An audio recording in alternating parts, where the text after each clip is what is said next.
లో రాత్రంతా చేపలు పట్టడానికి ప్రయత్నం చేశారట. ఎందుకు వాళ్ళు రాత్రంతా చేపలు పట్టినా, అంత ప్రయాసపడినా ఒక్క చేప ఎందుకు దొరకలేదో చెప్పాలి మీరు. ఎందుకు దొరకలా? ఎవరెవరు వెళ్ళారు? పేతురు వెళ్ళాడు. పేతురు సహోదరుడు ఎవరు? అందరూ వెళ్ళాడు. వీళ్ళ పార్ట్నర్స్ ఎవరు చెప్పండి? పాలివారు, పాలి భాగస్థుడు అంటే పార్ట్నర్స్ ఎవరో చెప్పండి? యోహాను, యాకోబు. అక్కడ లేరు కదా బ్రదర్, అక్కడ పార్ట్నర్స్ లేరు కదా. కాసేపట్లో దిగి వస్తారు, అది కూడా చూపిస్తా. రాత్రంతా వాళ్ళు ప్రయాసపడినప్పటికీ కూడా అదే సముద్రంలో గతంలో గొప్ప వ్యాపారం చేసినటువంటి పేతురు, తనతో ఉన్న వాళ్ళందరూ ఆ రాత్రి ఎందుకు చేపలు పట్టలేకపోయారు? కారణం చెప్పమంటారా? దేవుడు పిలిచిన పని ఒకటి, వాళ్ళు చేస్తున్న పని మరొకటి. ఇదే పేతురు, అంద్రయ, యోహాను, యాకోబు మార్కు సువార్త 1వ అధ్యాయం 16, 17, 18 వచనాల్లో యేసు వారిని పిలిచినప్పుడు ఆ పిలుపుకు లోబడి వారు తాము కలిగి ఉన్నటువంటి వలలను, పడవలను విడిచిపెట్టి యేసును వెంబడించిరే. ఎందుకు యేసయ్యను వెంబడించారు?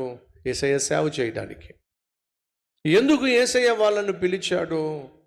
మొదటిగా తనను వెంబడించమని, ఆ తరువాత తాను ఇచ్చినటువంటి సేవను, పనిని, పరిచర్యను చేయమని. మరి యేసయ్య పిలిచినప్పుడు ఆ రోజు ఉన్న పనిని విడిచిపెట్టి యేసును వెంబడించిన వాళ్ళు మళ్ళా ఎందుకు వెనక్కి వెళ్ళారో మరొక్కసారి చెప్తున్నా. నీ జీవితంలో ఎప్పుడైనా సరే యేసు నీకు ఇచ్చిన పనిని, ఇచ్చిన పరిచర్యను, ఇచ్చిన బాధ్యతను నువ్వు కాదని, నిన్నేదో లోకం ఆకర్షిస్తుంది అని ఒకవేళ నువ్వు ఎగబడి వెళ్ళినట్లయితే ఏం జరుగుతుందో తెలుసా? రైట్, నిన్నటి దినాన అబ్రహాము లాంటి ఆత్మీయుణ్ణి కాదనుకొని, కాళ్ళదన్నుకొని, సొదొమ గొమొర ఆకర్షణీయంగా కనిపిస్తుందని లోతు అక్కడికి వెళ్ళి ఏమి సాధించాడో చెప్పండి? ఉన్నదంతా కోల్పోయాడు. అబ్రహాముతో ఉన్నప్పుడు అబ్రహాముకు పోటాపోటీగా అన్నీ సంపాదించాడు. అబ్రహాముకు వేరైపోయి నేనేదో సాధించగలను ఇండివిజువల్గా అని చెప్పి సొదొమ గొమొరకు వెళ్ళి ఏమని చెప్పండి? అంత బూడిదైపోయింది, అంత పోగొట్టుకున్నాడు. అదే చెప్తున్నా, దేవునికి, దేవుని యొక్క ప్రణాళికకు, దేవుడి యొక్క ప్రత్యేకతకు ప్రతిష్ఠించినటువంటి జీవితానికి వేరై ఒకవేళ వెళ్ళే ప్రయత్నం చేస్తే ఖచ్చితంగా నువ్వు ప్రమాదాన్ని ఎదుర్కోవాల్సి ఉంటుంది. సరే, సంసోను జీవితాన్ని మొన్న తీసుకొచ్చి మీకు కొంత భాగం చూపించా.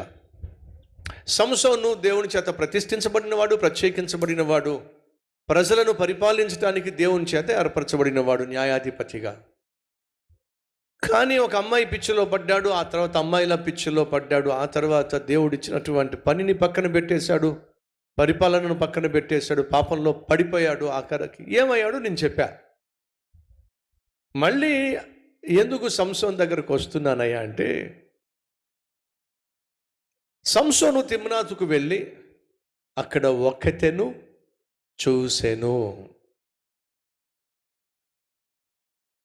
ఆమెను చూసిన తర్వాత లవ్ ఎట్ ఫస్ట్ సైట్ అంటారు చూసారా, అలా మొదటి చూపులోనే ప్రేమలో పడిపోయాడట. అలా మొదటి చూపులో ప్రేమలో పడిపోయి ఇంటికి వచ్చి అమ్మ నాన్నకి చెప్పాడు. ఇక్కడ మనం అనుకోవచ్చు కొంచెం మంచోడు అని చెప్పి. ఎందుకని? ప్రేమలో పడినా సరే దాపరికాలు ఏమి లేకుండా అమ్మ నాన్నకి చెప్పకుండా దాచేసి ఇవేమి చేయలే. ఈరోజు మనలో అదే చేస్తారు చాలామంది. తమ్ముడో వింటున్నావా? నువ్వు చేస్తుంది అదేగా. మా చెల్లె ఈరోజు నువ్వు చేస్తుంది అదేగా. ఎవరిని ప్రేమిస్తున్నావో అమ్మకి చెప్పలా, నాన్నకి చెప్పలా. దేన్ని ప్రేమిస్తున్నావో అమ్మకి చెప్పలా, నాన్నకి చెప్పలా. ప్రేమ మొత్తం నడిపిస్తున్నావు, కథ మొత్తం నడిపిస్తున్నావు. ఏమీ ఎరగనట్టు, ఏమీ కానట్టు, ఎవరితోనూ నువ్వు తిరగనట్టు అమ్మను నన్ను మోసం చేస్తున్నావు. కానీ ఈ విషయంలో సంశయం, అమ్మ నన్ను మోసం చేయలే. ఇంటికి వచ్చి చెప్పేశాడు, నాన్న అమ్మా నేను ఒక అమ్మాయిని ప్రేమిస్తున్నా. వాళ్ళు అడుగుంటారు, ఎవర్రా? ఫిలిష్తీయుల అమ్మాయి. వాళ్ళ అమ్మ నాన్న ఖచ్చితంగా చెప్పేశారు, రే ఏం మాట్లాడుతున్నారా? మనము ఇశ్రాయేలు ప్రజలము, ఇశ్రాయేలు ప్రజలు సేవించు దేవుడు యెహోవా. మన విశ్వాసం కాని అమ్మాయి, మన దేవుణ్ణి నమ్మనటువంటి అమ్మాయి, అన్య సాంప్రదాయాలతో ఫిలిష్తీయుల యొక్క దేవతలను పూజించేటటువంటి ఆ అమ్మాయిను నువ్వు తీసుకొచ్చి ఇంట్లో పెట్టుకున్నట్లయితే విశ్వాసాలు కలవు గనుక, విశ్వాసాలతో ముడిపడిపోయిన జీవితాలు కూడా, మనసులు కూడా కలవవు కదరా. నువ్వు పెళ్లి చేసుకోవాలంటే పెళ్లి చేసుకో, మేము వద్దంటలేదు, కానీ విశ్వాసనే పెళ్లి చేసుకో. ససేమేరా అన్నాడు. అది నాకు ఇష్టం లేదు, నాకు ఇష్టమైన అమ్మాయినే నేను చేసుకుంటా. దేవుని చిత్తాన్ని కనుగొన్నాడా? లేదు. దేవుని ఉద్దేశాన్ని కనుగొన్నాడా? లేదు. ఏం చేయాలని ఆశపడ్డాడు? తన ఇష్టం చేయాలని ఆశపడ్డాడు. సరే, ఆ తర్వాత తన ఇష్టం చెయ్యాలి అని ఆశపడినప్పుడు అమ్మ నన్ను కన్విన్స్ చేసేసాడండి. మరి ఏం చెప్పాడో ఏమన్నాడో అది రాస్తే మనం కూడా దాన్ని ఫాలో అవుతాం అని చెప్పేసి దేవుడు రాయించలా. అదిగో సంసోను అలా చేశాడు కదా, వాళ్ళ అమ్మను వాళ్ళ నాన్న ఒప్పించాడు కదా. సో జరిగింది ఏమిటి? వద్దురా వద్దురా వద్దురా అన్న వాళ్ళని కాస్త ఒప్పించి ఆఖరికి వాళ్ళిద్దరిని తీసుకెళ్ళిపోయాడు కూడా. ఎక్కడికి వెళ్తున్నాడు? దేవుని చిత్తానికి వ్యతిరేకంగా వివాహం చేసుకోవడానికి వెళ్తున్నాడు. జాగ్రత్త. దేవుడికి ఇచ్చిన పని, దేవునికి ఇచ్చిన పరిచర్య,